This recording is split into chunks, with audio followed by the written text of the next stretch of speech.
Good evening, everybody. I'm Antoinette Brown with the Des Moines New Age Shop. We have a guest speaker tonight, Miss Jeannette Roth from Tarot Garden. I'm going to let her introduce the topic she will be speaking about. But first, I would like to bring up tomorrow. May come, we're having our monthly psychic fair, September 15th from 11 a.m. to 7 a.m. You guys, we're going to have a plethora of different talks. It's going to be a lot of fun. All right. We have Jeannette. 11 a.m. to 7 a.m.? Yes. Time's going to run backwards. Sorry. 11 11 a.m. to 7 p.m. All right. So, I guess I've forgotten that this was going to be broadcast. My name is Jeannette Roth. I'm the co-owner of the Tarot Garden, www.tarotgarden.com. But we have 4 people here for the live studio audience, so I'm going to be talking this direction mostly. Do people ask questions over the internet? Yes, and as questions come up, I'll let you know. Okay, all right. Yeah. So, but I have some things to show too, so I'll know that I got to bring them up in front of the camera. Yes. Okay. So a little background on myself first, and I want to find out a little bit about you guys, okay? I started with tarot back, when I was 9 years old, but more seriously when I was in college. I started collecting tarot in about 1983, I think. I started collecting tarot.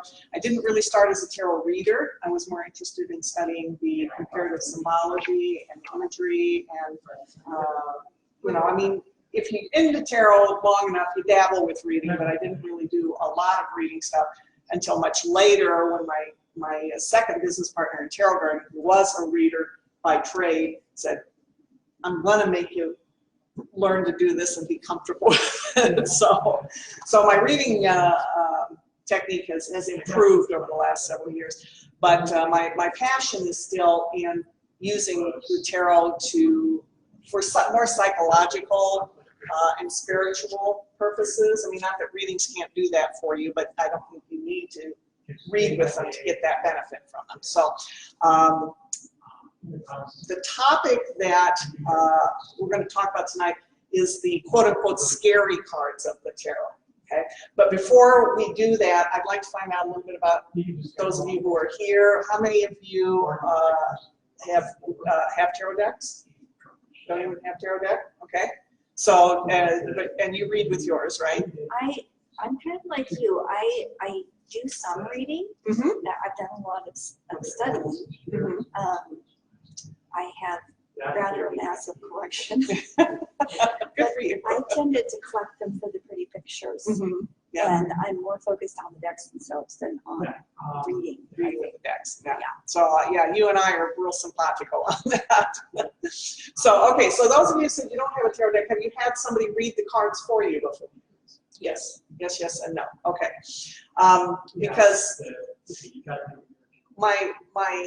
what I'm interested in finding out, first of all, is what you guys think the quote-unquote scary cards of the tarot are, because in the popular culture, there's certainly things we see in the media and movies and whatnot that they're obviously for dramatic effect. Certain cards that if there's a tarot reader in the scene, a certain card will go down and the dramatic chord will play, right? We all know that something awful is about to happen.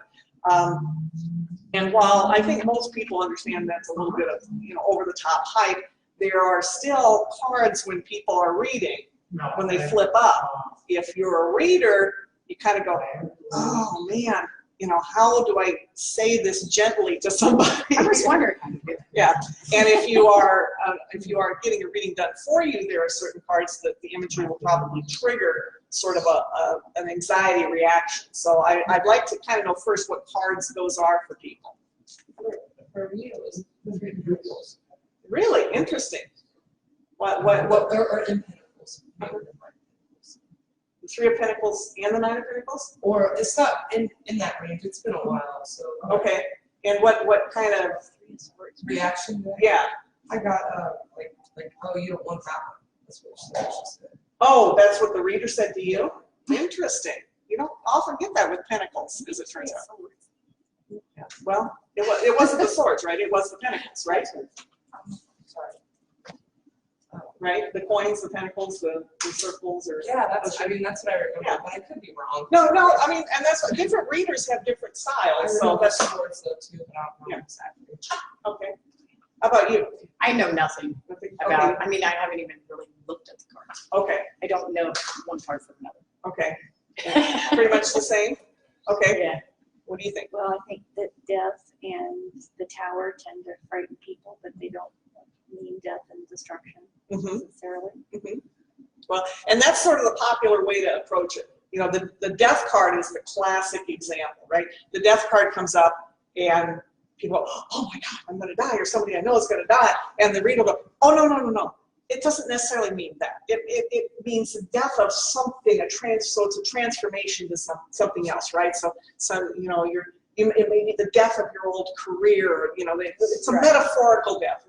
And I don't disagree with that, but you know, I also think that sugarcoating things is not necessarily helpful to the person that you're reading for. I brought a whole lot of decks tonight, and one of the decks I brought is a version of the Rider-Waite deck, which is the deck that everybody seems to know. It's the best-selling, most popular, most famous tarot deck in the world. Is that where you should start with?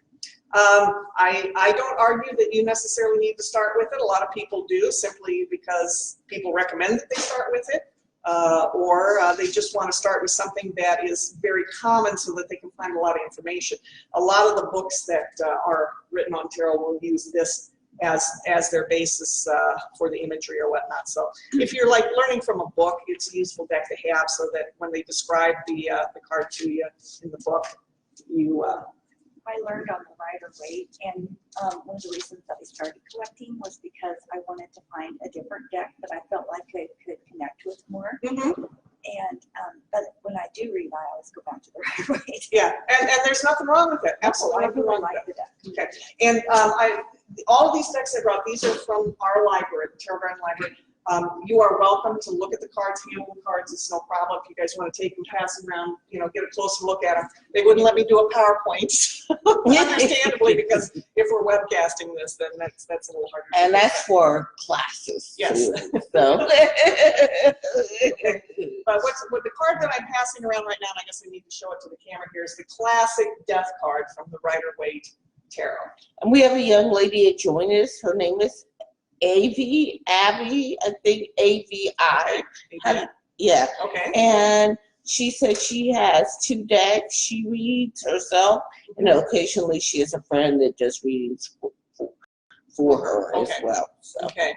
So I'm going to go ahead and show this on the camera here because I don't know who's watching, but I would ask, and I would pronounce your name Abby, because we have no idea, unless you want to do it phonetically there for Antoinette there, we'll call you Abby. If you want to let us know what decks you work with, you can type a message into Antoinette. She'll let us know here. But for anybody else who's out there watching, you probably have seen this card before. The classic death card, skeleton, you know, in armor on a horse, trampling over a field of bodies and body parts kind of sticking out. Again, the question is it a negative card? Really, does it have to be scary? If you embrace the idea, if you're a reader, you embrace the idea that the death card has an important message for people, but you kind of don't want to scare people with that, it's possible to interpret that card the same way, but maybe use a slightly different image. Okay, and I'll pass this card around so you guys can see it. But can we see that on the camera? Am I getting that close enough? Yes. Okay. Yes. This is a death card from a deck called the Pagan Tarot. Okay, there's actually several decks that have that name, the Pagan Tarot. So to be specific, if anybody's looking for this deck, it's the one by Jeannette, published by Los Scarabeo. Okay, and I'll pass this around. What you'll see here is, I don't even think they call it death. They call it transformation down at the bottom. Oh, they say La Mort. Okay. Okay, so it's like a ritual death where you see a person going through a ceremony. And one of the interesting things about this, and you'll see this on other death cards as well, other decks, is the butterfly is a very common symbol these days for the death card, because the butterfly starts as a caterpillar, right?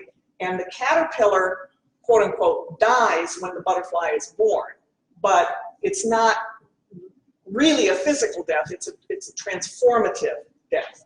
And that's one of the things I like about this card, is the fact that it's got that butterfly. And I think there's a chrysalis on the wand that the initiate is holding there. Is that visible there? I think, yeah, I can More or see less. it, so I'm hoping she can Okay. too. I text her, can she see it? So, Okay. yeah. Okay, now I have another deck, and if you want, and I brought the full decks for these. If anybody sees a card that they like, and at some point you want to look at the full deck, either while we're talking or afterwards, if people want to hang around, I can pull those out. The next death card that I want to show you is kind of interesting. Yeah, I'll pass it around first of all. I'm looking for the box here. That's a death And card. what? That's a death. This is a death card, but you have to know what deck this comes from. This deck comes, or this card, this death card, comes from a deck called the Tarot of the Dead.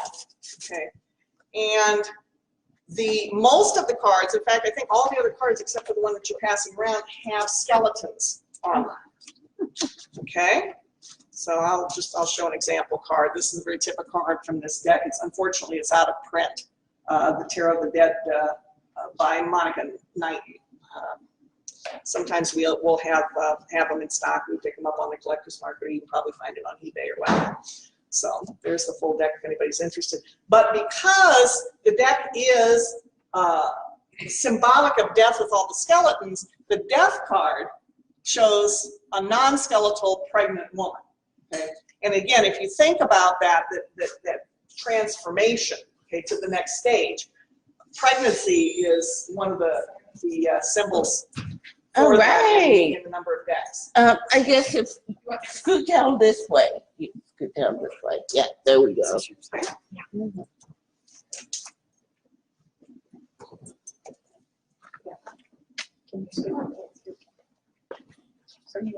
So the point is that in this case, the death card is also a life card. Looks more like the Empress. It does look a little bit like the Empress, but not so much. It would be interesting. Let's contrast that with the Empress from this deck if I can find it here. Well, not from that deck, but. Well, yeah, from other decks, yeah, but yeah, it'd probably take me a while to dig that out, so we'll pass on that. So, in any case, the point being that there are ways to express that idea without having this really severe image of the skeleton on the horse trampling over the field of battle. The Gaian Tarot has a beautiful death card. Is it Joanna Powell? Joanna Powell, yeah, and I actually brought that one, and what I picked a different card to talk about from her deck. But yeah, I have that deck if people want to see the deck card from like the Gaian Tarot. So, okay. So, questions, comments about the death card before we look at it? Okay. So, what other decks what other cards do people find scary in the tarot that causes anxiety? The Jester. Which one? The Jester. The Fool card? Okay. Why does that cause anxiety for you? Well, it doesn't cause me anxiety, but it causes some people anxiety because it represents like a upcoming tragedy or an event that's going to be a big fool. Mm-hmm. Okay. All right. And so, do you read? Yeah. Okay. And when people express that sort of anxiety to you about that card, how do you respond to that? I said, well, you can also, if you flip the card, it means it's like a double-sided mirror, so Mm-hmm. you can alternate it as you see fit. Mm-hmm. Yeah. Or like make your own life situation. Yeah. And I didn't, the Fool card was not a card that I selected specific examples for alternative ways of presenting that idea because that one, I think, very much depends on the reader. I don't find a lot of people immediately get that sort of anxiety reaction from it. But, you know, the point is well made. It certainly is a card that cannot bode well depending on who you're talking about, who or what you're talking about. So, Ten of Swords. Ten of Swords. Yes. Okay. For those of you who said that you don't work with tarot, haven't worked with tarot, if there is an actual literal death card in the tarot, generally tarot readers consider it to be the Ten of Swords. Let me pull out the, let's see. Did I pass the Rider Waite deck? Nope, it's right there in front of me. Where my glasses are. So we'll see if we can find the Ten of Swords. And I tell you, I had to look for a while to find some alternative Ten of Swords cards, because the Ten of Swords card pictures are often super horrific. Dead bodies laying around, blood coming out, and literally all these swords sticking out of people in different horrific ways. So I'm going to try to pull, I should put this deck in order before I did this. There we go, Ten of Swords. So I'm going to show it to the camera first here. All right, so there's our lovely Ten of Swords card. This is the one that makes tarot readers gasp when it comes up. The death card they're used to dealing with, but the Ten of Swords, it's hard to put a positive spin on it. Not that you should. If there's a message that the parent needs to learn, sometimes you have to be kind of hard, but I know that's rather difficult to just come right out and say, boy, The young lady online said she's loving the talk. It's great information so far. Oh, good. Okay, well, I'm going to show you a couple of Ten of Swords cards that I found that I thought were... And she has the Alchemy English Tarot deck. Okay. Yeah, and so that's what she mainly uses. She feels it's sassy and dramatic. Now, that's one I don't know as well. So... I must have gone right. Oh, I know which one it is. Here we go. Okay, so here's a couple of alternative cards. The first one I'm going to show you is from the Shadowscapes Tarot by Stephanie, and I don't know if I can pronounce her last name correctly, Stephanie Punin or Law or something like that. Anyway, it's still dramatic, I think, but does not focus so much on making it graphic. It's beautiful. It's severe in its way, certainly for the deck that it comes from. It's one of the more severe cards. But you know, the idea, trying to get across to somebody that you're reading for, the idea that you've got a big challenge ahead of you. Okay, you don't necessarily need the drama of the near dozen swords sticking out of somebody in order to express that message. You know, the minute they see this card here, right, and that anxiety kicks in, you run the risk that they're going to tune you out, right? And we don't want them to tune out. We want them to be open to the message. Okay? So if we can say, yeah, we've got an issue here, you're going to have to deal with it, the consequences could be severe. Okay? As long as they're not looking at this going, oh my God, I'm going to die, they might be a little bit more receptive. Now here's one I'm not sure that it's a happy card, but again, it's a little bit better than the idea of having somebody skewered like a kebab. This is from a deck also now out of print called the Victorian Romantic Tarot. And I would be interested in people's takes on this one here. Does that image evoke the same sort of anxiety? Does it bring concerns to mind, or does it have sort of a dark beauty to it, maybe? Dark, deep. Mm-hmm. Kind of what I feel from it. It's basically somebody who looks like they're lying on a beach getting covered by the waves. The waves are forming into a human shape that's almost seductive. So is that person basically being entrapped, or are they being, what was that?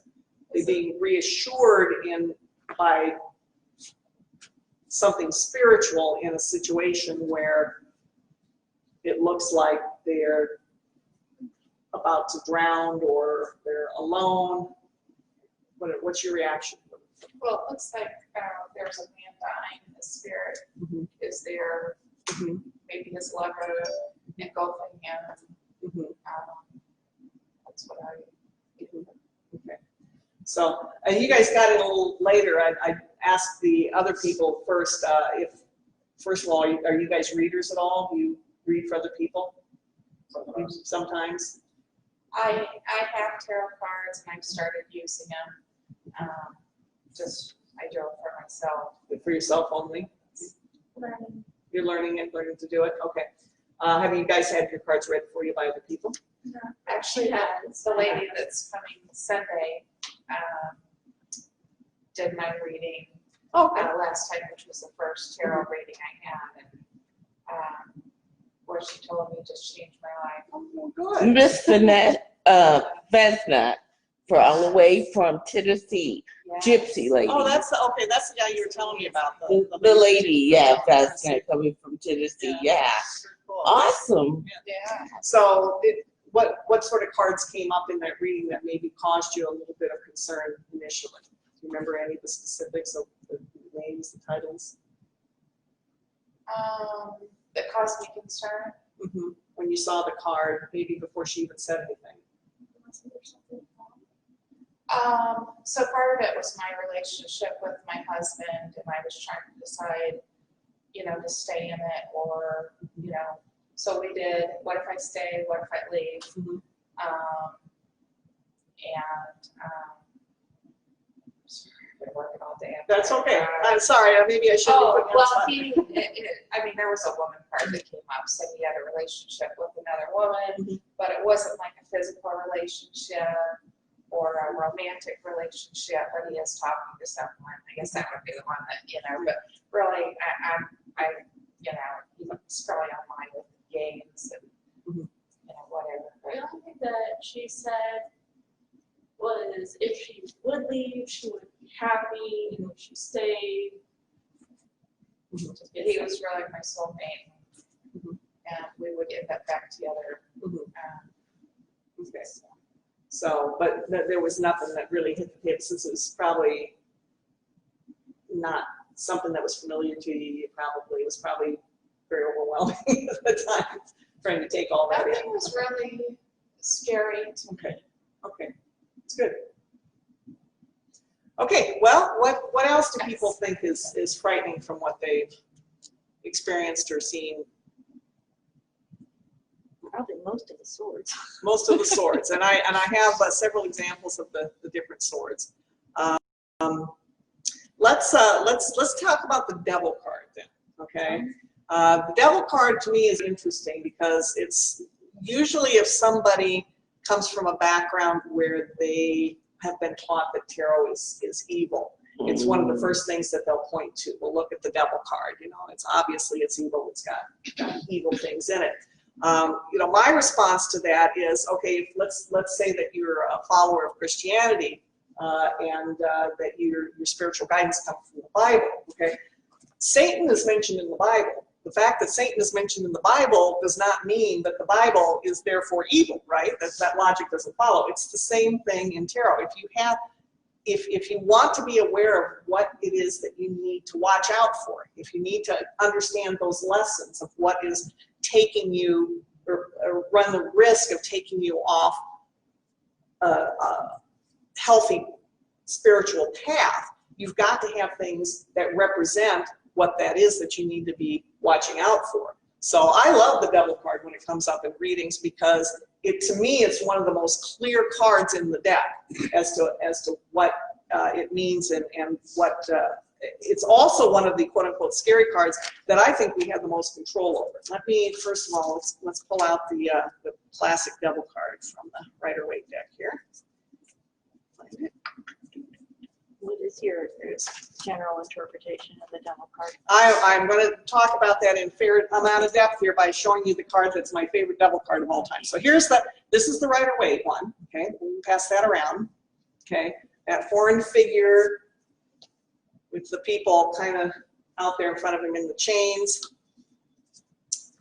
Okay, now the card I'm going to show is not quite as, I don't know, it doesn't have the symbolism, the same type of symbolism that evokes the immediate anxiety reaction that the Rider-Waite does with that goat-like figure hovering over the trapped individuals. But it's not a happy-looking card. But there's a couple of things I want to point out in this card. I'm going to show it here first. I'm going to pass it around, talk about it, and then we'll show it back at the camera again here, okay? One of the things that I want you to look at, a couple things I want you to look at in this card, the chains, okay, and the chest. So see if anybody recognizes anything interesting about the chest in this card here. So, I know I wouldn't probably be able to pick it out without my glasses. My contacts, so like, I need your contacts. I mean, it's I can't not see that nothing. small, but I've got to the point where I have to have reading glasses for anything. It's full of treasure. What? It's full of treasure. It is full of treasure, and that's an important point. Okay. What else about the chest? I'll pass it around again here after everybody's had a chance to look at it.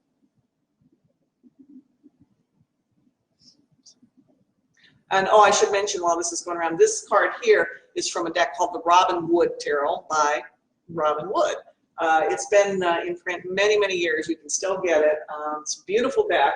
The artwork on it is very, very excellent, and it's got some really good symbolism in it without being symbolically over dense. Okay. There are some decks that have some excellent symbolism in them, but it's just like there's too much in every image, and it just kind of overwhelms, particularly if you're an intuitive reader. So, any other comments that people want to make about what they noticed in this? It looks like he's being held back from what he's trying to reach. Mm-hmm. Something in the present or the past is holding him back, so the chains are wrapping around him. Mm-hmm. Okay. They're bound. They're bound, but are they? Are they bound? Let me make sure that, yeah, the chains, okay, so I'm going to show it to the camera again here, okay? And while I'm showing it to the camera, I'm going to point out, I don't know if you can see the carvings in the chest. First of all, the chains are not actually wrapped around the people, okay? The chains are connected to the chest, okay? Now you can get the impression that they're wrapped around the people. I think that's very easy to do. The other thing is, if you look at the shape of the chains, okay, they are woven in a reverse pentacle shape. Okay, so what's the significance of the reverse pentacle? Familiar with the upside down star? Symbol for the Nazis. Nazis were the swastika.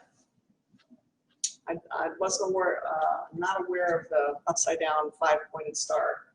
Not used for Baphomet or for the symbol. It's often associated with Baphomet. Okay. Well, let me rephrase the question. What is the significance of the right side up pentacle? No, that's the star data. Okay. All right. Well, no, that's okay. That's all right. That means I'm not telling you guys stuff you already know. Okay. So the pentacle is often the symbol that's associated with the Wiccan path. Okay. And again, people who are not familiar with that discipline a lot of times see the pentacle and immediately associate it with the devil. Okay. But there is a difference as to whether the pentacle has the single point up or whether it has the single point down, okay? Are you familiar with the Vitruvian Man? Is that, did I pronounce that right? The Leonardo da Vinci, the Vitruvian Man, thank you, okay? So when the pentacle is right side up, it's in the same shape as the Vitruvian Man. The head is above the ground, okay? So the head is the spiritual part of the individual, is lifted up. When the pentacle is reversed, the head is down. Okay, and that is considered the quote-unquote demonic version of the pentacle. Okay, somebody following a Wiccan path will always wear the pentacle with the point up. Well, he's got the inverted pentacle on his And head. yes, and that's a good point. Okay, I'll show this to the camera. Okay, notice that on the Rider-Waite card, he does have the pentacle inverted on his head. We have another young lady that just joined. Her name is Miss Stock, and she wants to know, is there a card similar to the Devil's card in the Angelic Tarot deck? There's several different angel tarots, so Okay. without knowing exactly which one, and I didn't bring any angel tarot decks with me this time, so Oh. but I don't know of any standard 78 card tarot that has an angelic theme that doesn't include some aspect of the devil card. Okay, but you know, usually in the angelic ones, they do tend to be softened quite a bit. Okay, the other point though that I want to make about this Robin Hood devil card is the carvings on the chest, okay, are the story of the monkey trap. Okay, you guys familiar with the I don't want to say it's exactly a legend, it's more like a parable, the parable of the monkey trap. Okay, and I hope I got this right, and maybe some of the people who are watching can correct me if I've got the ethnic slant on this incorrect, but I believe it's an African parable, or I think I've heard there's even an observable fact, okay, that if you have like a log, say you got a log and you got it closed off at both ends, okay, and the log has a hole in it, okay, and you put a treat inside the log, okay, a monkey comes along, discovers there's a treat in the log, they extend their fingers, they reach into the log to grab the treat, okay? As soon as they grab the treat, they have to make a fist to hold it. When they come to withdraw their hand, they cannot withdraw their hand because the hole is only large enough for the hand to fit through with the fingers extended, okay? But what happens is the monkey does not want to let go of its prize, so it continues to hold on to the treat and then just sit there and whimper how it's trapped, okay? Well, it's not trapped. It can get out of that trap anytime by simply letting go of the treat and withdrawing its hand with the extended fingers again, okay?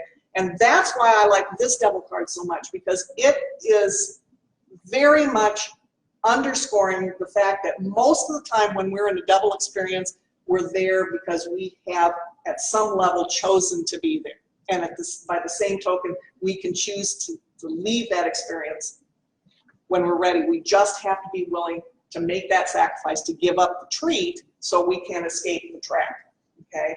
The treat is not as important, right? Right.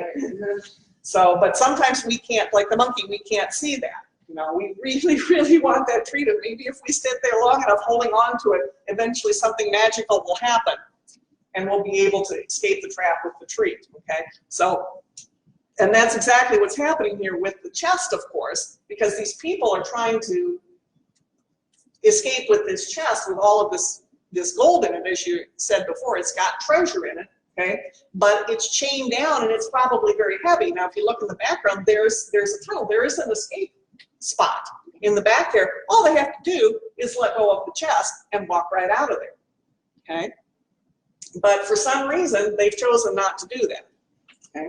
Isn't it another interpretation for that? Isn't it being bound to the material? Mm-hmm. Yeah, that's a very common interpretation, being bound to the material, finding material things more important than spiritual things, okay? And again, that's where the pentacle symbol is very enlightening, because again, with the upside down pentacle on the devil card, we're saying, yes, we're more interested in the material here than the spiritual. Okay. Questions, comments? Okay. How much time do I have, and what time is it? If, you know, basically after you do your talk, you open it up to questions. And that's pretty much it, because it's a talk. Then anything else that you would like to add to it, you can. But other than that.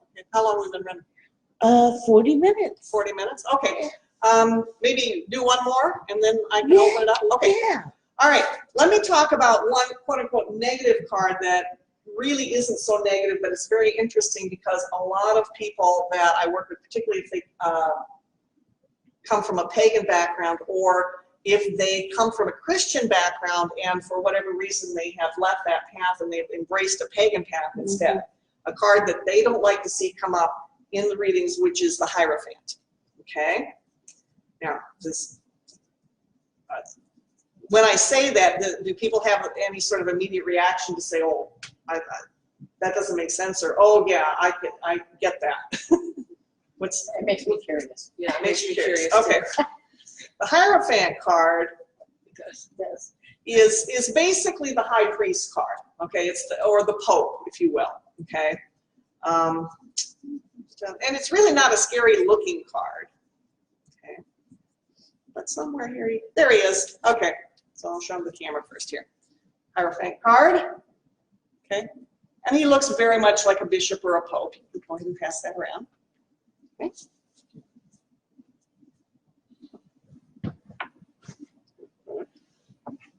And again, with the type of people that I'm talking about, particularly those who have had experience with Christianity and have unfortunately had a negative experience with Christianity, and I'm not at all dissing Christianity here, okay? I think any spiritual path that helps you achieve, any sort of spiritual tranquility, enlightenment, or whatever, it doesn't really matter, okay? So I'm not at all trying to diss Christianity in particular, but it is not uncommon to find people who work with tarot who have had very negative experiences, unfortunately, with Christianity, rejected that, and because of their experience with Christianity, as soon as they see cards with this high Christian overtone, okay, particularly of an authority figure like a pope or a high priest, okay, all of those sort of negative associations come back to them, okay. In the, I'll throw out a term here, it's probably meaningless to you guys, but just so I can give some context here. In the Golden Dawn system of tarot interpretation, okay, the Hierophant oftentimes stands for rules and regulations. It stands for the status quo. It stands for, what do I say? It stands for rule of law. Okay. It stands for tradition. Okay. And I want to talk about that one because that's problematic for some people, but I think that's part of the Hierophant's strength, actually. But the idea that what I think gets padded on to that, and certainly you could interpret it this way, particularly if you read reversals, how cards are changed when they come up upside down. The idea of being hidebound to a particular set of rules or standards or laws, okay? And that's very much a rejection for those people because for whatever reason, whatever group they were with, kind of they felt put too much of that on them, too many restrictions on them, and they felt that, well, those are artificial restrictions and it's not healthy, and so they left that, okay? What I'm going to show you here is the equivalent of the Hierophant card in a deck called the Arthurian Tarot. And as the name suggests, the whole theme of it is Arthurian mythos. So you got King Arthur and you've got Merlin and all of those figures that we're familiar with. The Hierophant card in this deck is actually called Taliesin. Is anybody familiar with Arthurian mythos and know who Taliesin is? Okay. Yeah, I mean, you don't get much about Taliesin in like the big media portrayals of Arthur. Wasn't he the one that kept transforming into different creatures? Yes. Trying to escape? Yes. Yep. In Arthurian legend, he is the bardic figure. Okay.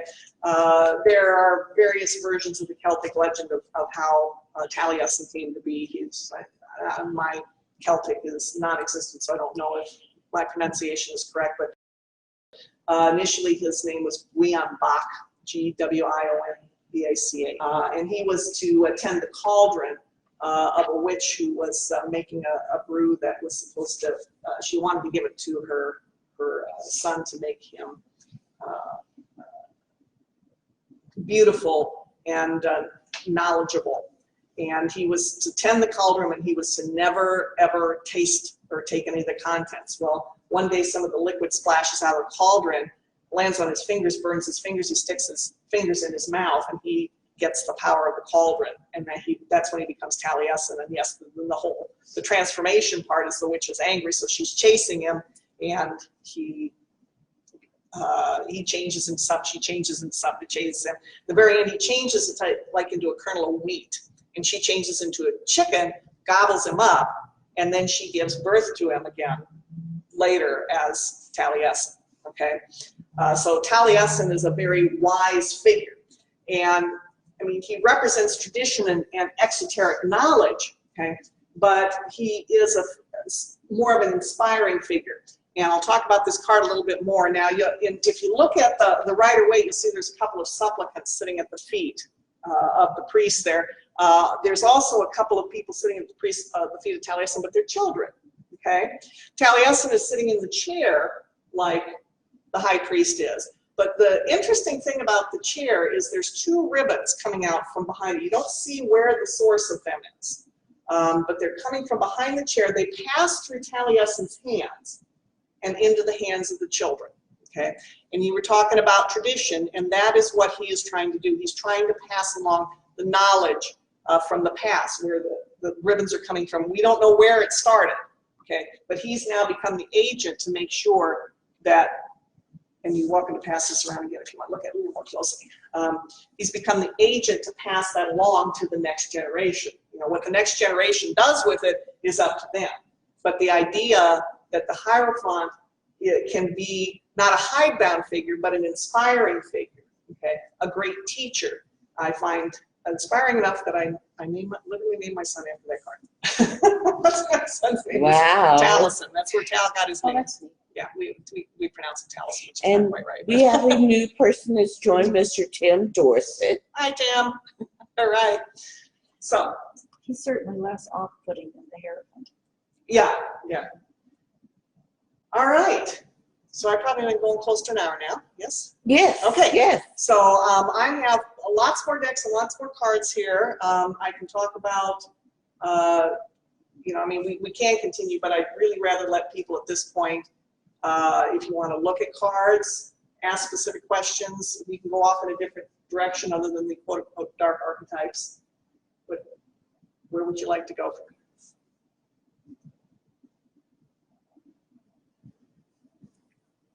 And how about your people online? Everybody seems happy with what you have done so far, and So, I mean, so like, is there a certain ranking? Like, how does it, like, I don't, like, is it just those and then the sword? You know, can you just go back to the basics a little bit for us, or? The answer is yes, I probably can, but narrow it down for me what you're talking about in terms of basics. It's like just the different types of cards that we'll, I don't know, maybe normally see, or, you know, like maybe different meanings, like the pentacles, I mean, or the swords. And I know since my question earlier, what I was talking about earlier, pentacles are a good thing, or like are the opposite way of negativity. Okay. Right? Okay. All right. Let me. I think I got where you're going here. So let me back it up a couple of steps here. Now I'm expressing my opinion here. Okay. My opinion is that there is no single right way to interpret a card or to approach how holistically you should look at the meaning of tarot. Okay. My personal choice, I like what's called the Golden Dawn system. Okay. It's the system that inspired the creation of the Rider-Waite deck. Okay. It's probably the most common interpretational system out there. It's influenced probably, certainly well over half of the decks that are out there. I would go as far as saying 75 to 80% of the traditional 78 card tarots out there are probably in their interpretations influenced by that system, even if the deck creator doesn't know the Golden Dawn system, because they know what's come before it. They build on that. Okay. In the Golden Dawn system, the wand cards are the creative force. Okay. They are associated with the element of fire. They are raw. To step it to the next level, which is the cups, okay, which is associated with water in the Golden Dawn system. That is the emotions and the unconscious. So the wands come before that. Okay, they are the initial creative force. Okay, that's sort of the spark of life that drives everything. I mention the cups because I want to say passion, which is often associated with wands because of the fire and the fiery nature of it. But it's a little bit different type of passion than the watery cups emotion of passion. Okay, the swords that are associated with air, and they're generally associated with the intellect and conscious thought. And then the pentacles are associated with earth and the material things, but also things that we bring into existence and give, imbue with meaning and structure. So pentacles will talk about things like family, for example. Also, like your reality. Yeah. Yes. Yep, exactly. Okay. Yeah, your reality is a real good way of putting it. It's the stuff that manifests. Really, the other three suits are really kind of pre-manifestation. They're all kind of up here and out there. Okay.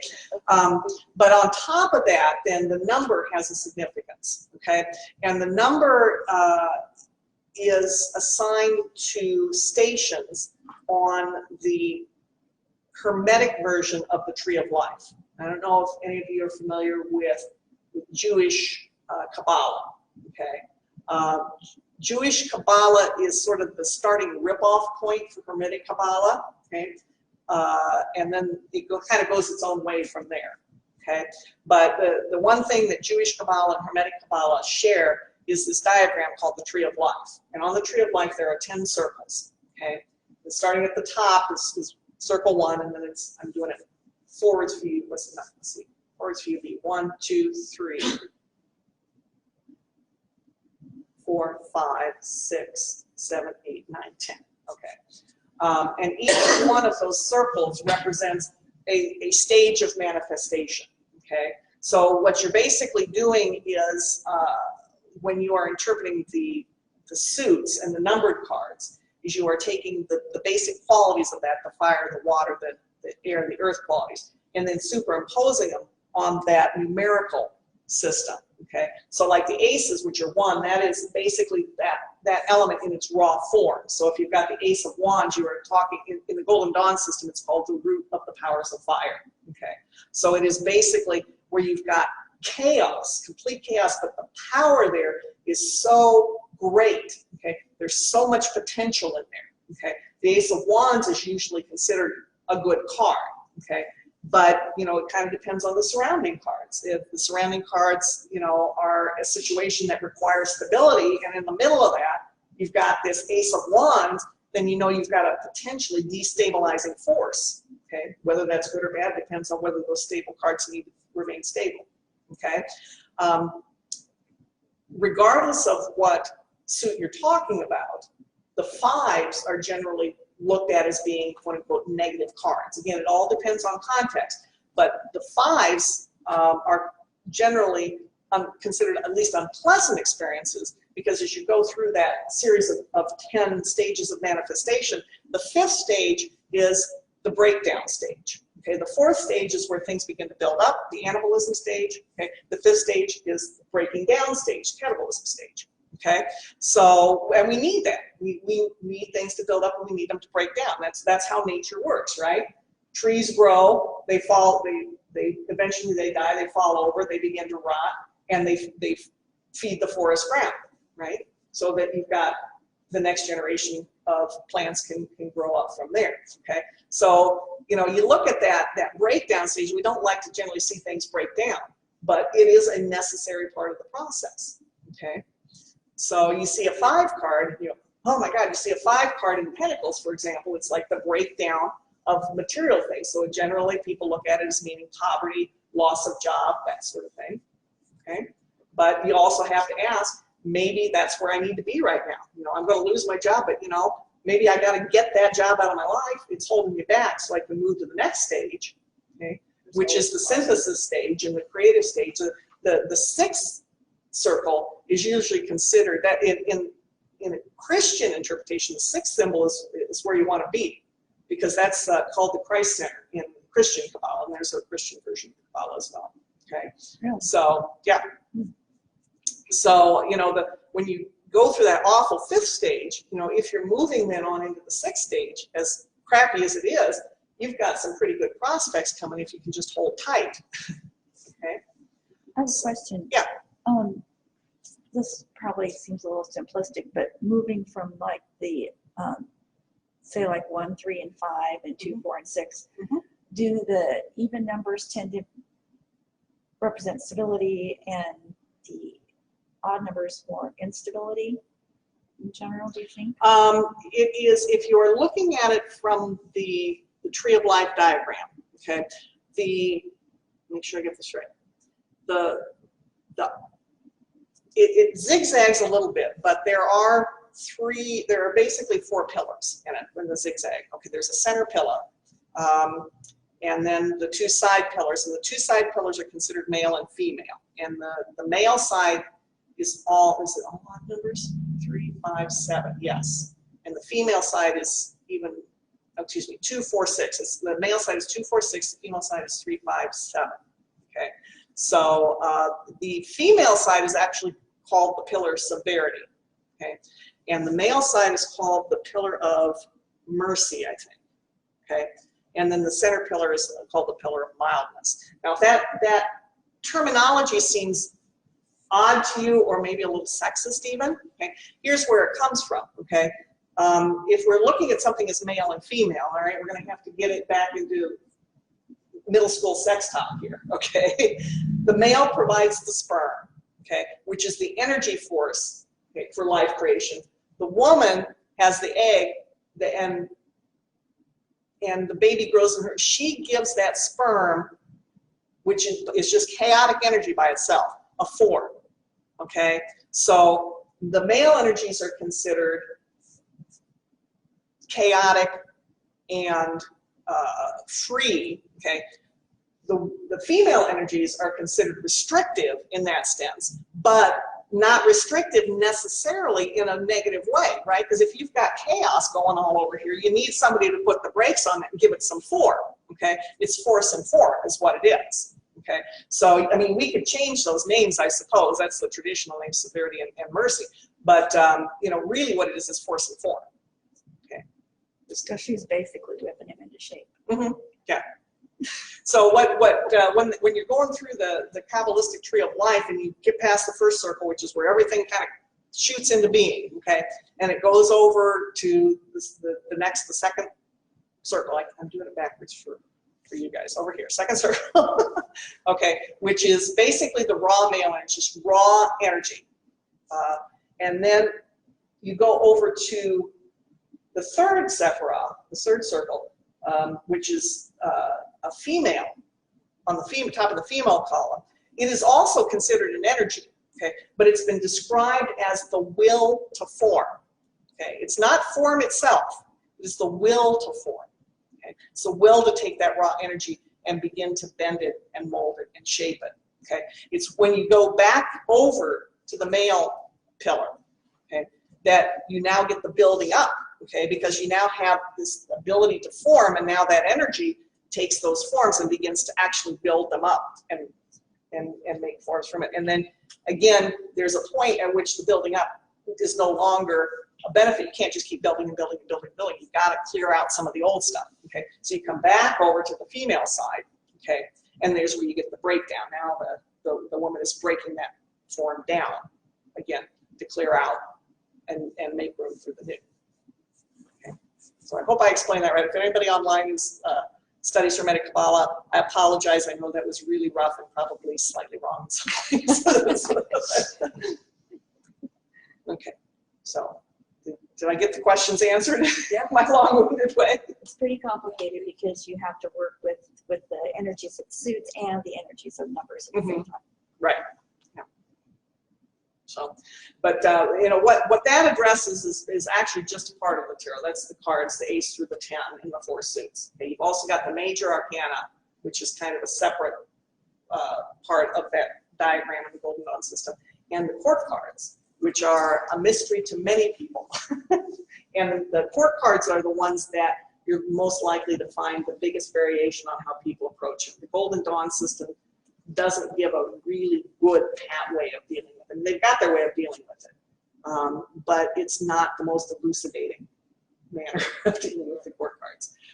The court cards, I think a lot of people just fall back, and not necessarily incorrectly, on looking at as being actual human influences, right? The stereotypical, not so good way is of describing as the tall, dark stranger that comes into your life, right?